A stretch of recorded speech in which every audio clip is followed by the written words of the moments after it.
and it was a lovely homecoming for me of sorts. And I've been not in touch with many of you, some of you whom I know by face, some of whom you I know by name, and some of whom I have learned from my art of medicine at some point of time. And thank you, Dr. Kanungo. Thank you, Jain sir, for giving me this opportunity. And Dr. Sambit, to be very frank, you have stole the thunder of the talk. And it was a lovely 7 slides. That's all I can say. And let me see how much I can add on to, because the level one evidence on cancer and diabetes would not be there as you'd get in for a lot of other things. But let me see what I can make out of it, because if you look at it, that are not many recent publications, but in my last few slides, which I felt was more important, I've gone into the dietary part of it, the control of cancer, the glycemic load, how cancer has been related to, and I'll be presenting 3 papers which will be presented in the cancer symposiums in 2020. I think that will be a good addition to what Dr. Sambit has really spoken, and he has really set the stage. I hope I set the stage up for the interview and the panel discussion. So in the next 15 minutes, I'll be speaking on cancer and diabetes. Is there a correlation? Because the point is, when this topic was given to me, I knew there was something as a risk ratio analysis, but to get as a level one evidence is something which I was not pretty sure of. And let's see what the data tells. And this, the relation between diabetes and cancer has been spoken, as my previous speaker told, since 1930s. There has been paper of associations, but is there a correlation? Does diabetes cause cancer is the big question which you're asking today. The major thing what I think has happened because of lot of comorbidities which both the things do share. If the most important being the lack of physical activity and obesity, and all of us know that a lot of cancers are related to obesity and lack of physical activity, and diabetes, one of these two are the risk factor for diabetes. Hyperinsulinemia has already been spoken. I'll come to it in a minute, how it really helps in development of cancer.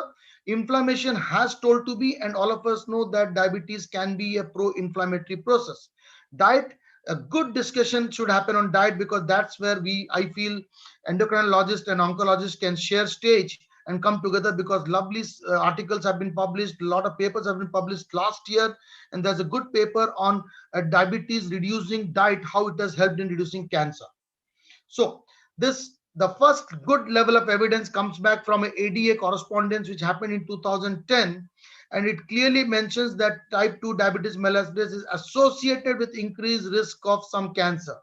And the cancer that was stated was liver, pancreas, endometrium, colorectal, breast, bladder, and even they told that it decreases the chances of prostate cancer. That's something very important, and the most common association and significant of them is endometrial cancer, which I will have 1 or 2 slides in the later part of it. The lesser so would have been breast is more important because of the incidence of breast cancer. The number of breast cancer which you have is one of the most common female cancers apart from cervix. So I think breast holds a very big ground. But based not only that, when it comes to the dietary modification for the cancer treatments, breast then becomes very important. So liver, endometrium, pancreas are the 2-3 organs which are right up there. Lower down is the colorectal cancer and breast. These are the things that are commonly associated. Prostate in this analysis, which was a meta-analysis, a review publications were published in 2014, told that prostate is probably, there is no much association with it. But look at the mortality. You just shift gears from incidence to mortality, and the things change. Here prostate comes in, that patients with malignancy with prostate cancers have a higher risk of mortality than compared to those with prostate cancer who do not have a risk of who do not have diabetes. So the things change when you come to mortality. Other than that, the ovarian cancer, there is not much of a risk, but the breast, the risk increases, and the stomach, colon, the risk as gradually increases, and pancreas, definitely the incidence also increases, and the risk of cancer also, the mortality also increases with the association of diabetes. As I told you, the why the relation is there. Again, the paper goes on to speak of the common risk factor with both of them have. That could be the basic reason why we are seeing a lot more cancers in some of these subtypes with patients with diabetes. That could be the major reasons, apart from the pathogenesis, which I'll speak in the next 2 slides. There is a non-modifiable and modifiable. Obesity, already spoken. Diet is very important. We'll speak in the last slides.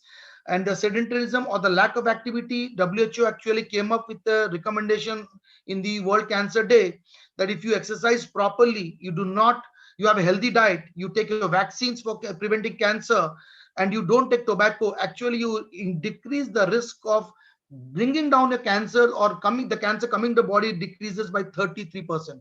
That is definitely a association of diabetes with sedentary lifestyle, and the same happens with cancer.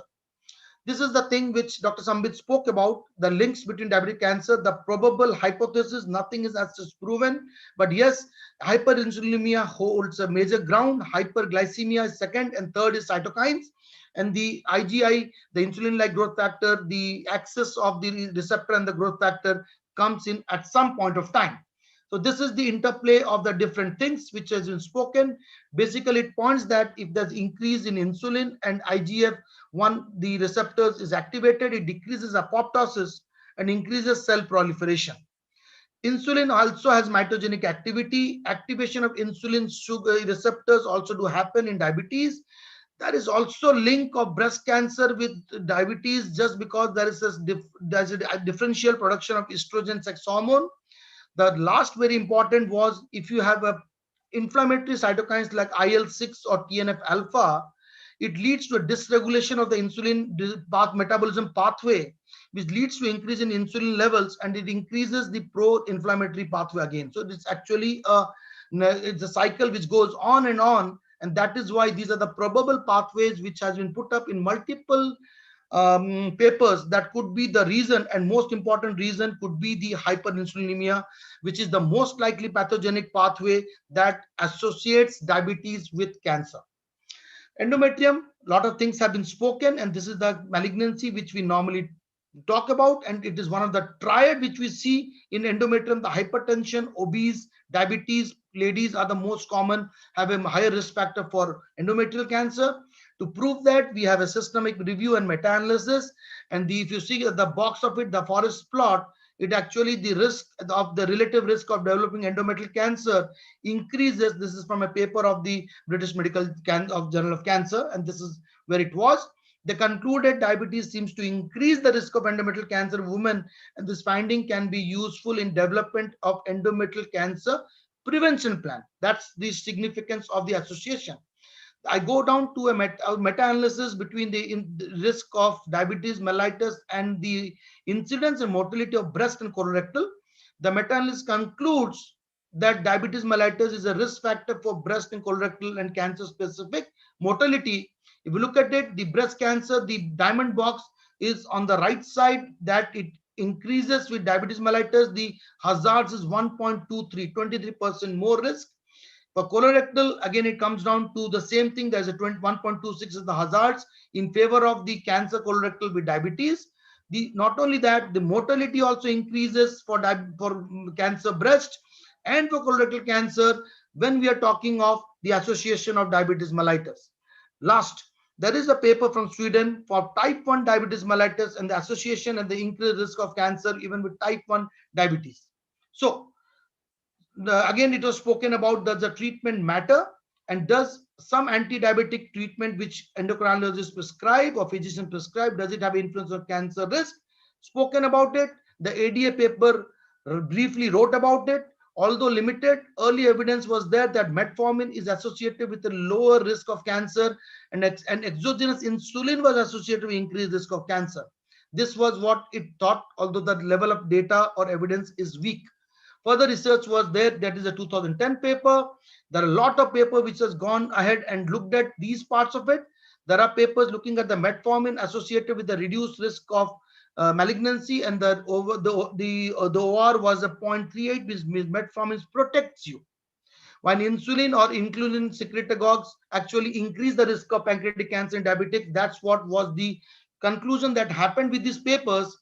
But majorly, if you look at it, the high level evidence that comes from randomized trials does not look at metformin as a protective agent.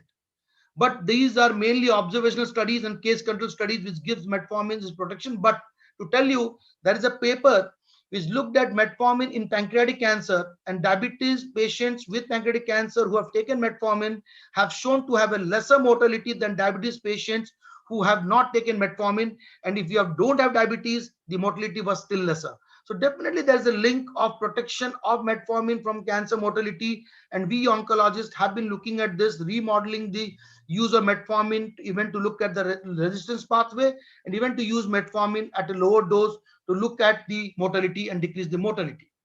This is the interesting thing. This is a graph which puts out from the mortality of cancer among patients with diabetes mellitus, effect of diabetes duration and treatment. So the longer the duration, more is the risk factor, and the what type of treatments actually in diabetes could affect the cancer mortality. Look at the men and women, the red in women, the blue in is the men. No diabetes, the graph is up there. If you look at diabetes, no on OHA, it is in the middle, and diabetes insulin is a much lower. So do we conclude that insulin actually leads to more mortality? Probably not, because when the patient is on insulin, probably the comorbidities are more, and that could be the factor that you could be utilizing for the increased mortality, and that could explain for the increased mortality, rather than that insulin really does that. Although we have seen that higher insulin levels do promote the oncogenic pathway, but that is probably a very difficult shot to conclude at this point of time. But yes, we have data that patients with insulin therapy on cancer with diabetes have much worse mortality and higher mortality than those who take OHA, and then compared to those who do not have diabetes. That's for sure. That could be, I conclude, because of the comorbidities more than because of the direct correlation.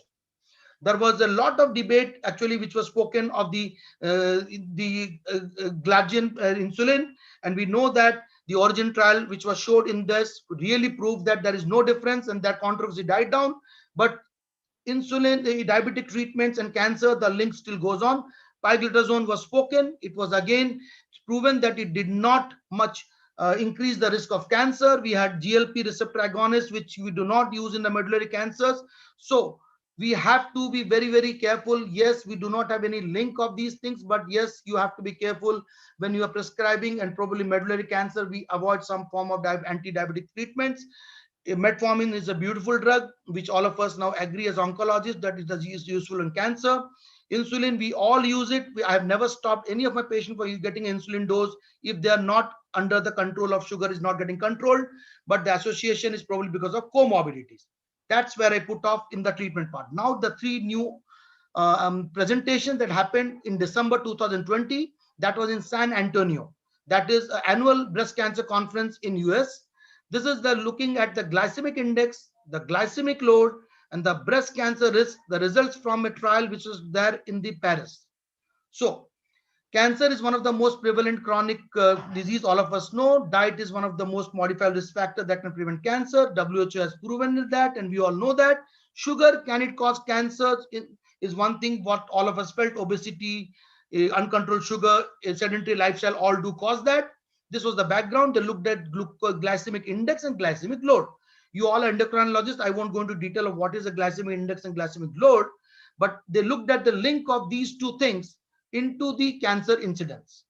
And what they found overall, they looked at breast cancer, prostate, colorectal, but to make all things short, look at these two things.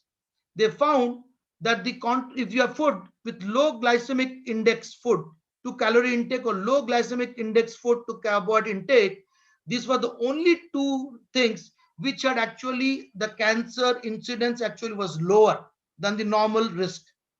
And other things where the dietary glycemic load or index was high, there was actually hazards of around 1.25 to 1.27, so 20 to 30% more chances of getting this malignancy of breast cancer. This was proven in a trial setting, and this was put forward last December. This is again very important. This came from US. This was a combination of multiple universities. They looked at diabetic risk reduction diet and survival following breast cancer. So what is a diabetic risk reduction diet? They looked at higher intake of cereal fibers, coffee, nuts, unsaturated to saturated fat ratio, and whole fruits. And low glycemic index meal was advocated, lower intake of trans saturated fat, sugar sweetening beverages, fruit juices, and red meat was avoided. So if you put down this and you look and took a diabetes risk reduction diet, and they took a nurses health study which was put up in two parts. the study 1 and study 2, I'll come quickly to the results. They found that if you use this special diet, you could decrease the breast cancer specific mortality by around 13% and all cause mortality, because the cardiovascular and other causes do also come in, by around 30%. So this is something very, very significant, because with just a dietary modification, we could do that. And this also came to the pre and post diagnosis mortality of the breast cancer. So they concluded that promoting dietary changes was consistent in prevention of type 2 diabetes mellitus may be important for breast cancer survivors. So this is a very important paper again put up. Now come to the last of my papers. This was an initiative which was a dietary modification which happened in a population normal, and they followed up the population. This was Women Health Initiative randomized trial, and on a long follow-up, they found two things. If you followed a dietary modification, which was again what I spoke of on that lines, at 8 to 9 years time of follow-up, there is approximately 8% lower in risk of developing breast cancer in the intervention group, that is those who had a very low modified dietary schedule. So you have evidence now that if you do it in the normal population, the chances of cancer breast at least comes down. If you do it in a cancer diagnosed person with the breast cancer, you do a dietary modification, the chances of mortality with the breast cancer comes down. And you do also know that if you have a high glycemic load and glycemic index, the chances of developing a breast cancer increases. So these are the three new facts that has come out in a randomized way in a trial setting. So they concluded from the study, the reduction of breast cancer incidence was noted at 8.5 years of dietary intervention, and at 15 to 16 years, they could find all-cause mortality and breast cancer actual mortality coming down. So what is my take-home message? And probably the panel can discuss it further. The best evidence of association between cancer and diabetes probably comes from cancer endometrium. The next best would come from cancer pancreas. Liver is also one of the organs which is associated with, because of the high sugar load, which really the blood sugar is very high when it reaches the liver. Obesity to me seems the major link. Hyperinsulinemia seems to me the major pathway which is associated with the increase of cancer with diabetes. Mortality, not pretty sure, but yes, all of us know uncontrolled diabetes does lead to more cancer related mortalities. Metformin, especially in obese cancer patient, to us as oncologists, we are very convinced now. It looks that in few of the cancer subtypes in a randomized trial setting, we have proven that it definitely decreases the cancer mortality. But most important for me, the take home should be what I can do with a little bit of modification and not spending much on doctors is dietary modification. There is evidence, and this evidence is a level 3 evidence, a level 1 evidence, sorry, on a randomized trial, more than one study pointing towards something. I think we are probably not eating the right way. And we need to get out of our high glycemic loads of our lunch with rice and lots of potatoes and get out of it and do something better, so that we can have a decreased incidence of cancer. And the best evidence for that comes with breast cancer. So I thank you all for a patient listening, and I stop here and would like to like the program to continue as scheduled. Thank you, and thank you all for the opportunity that you gave me.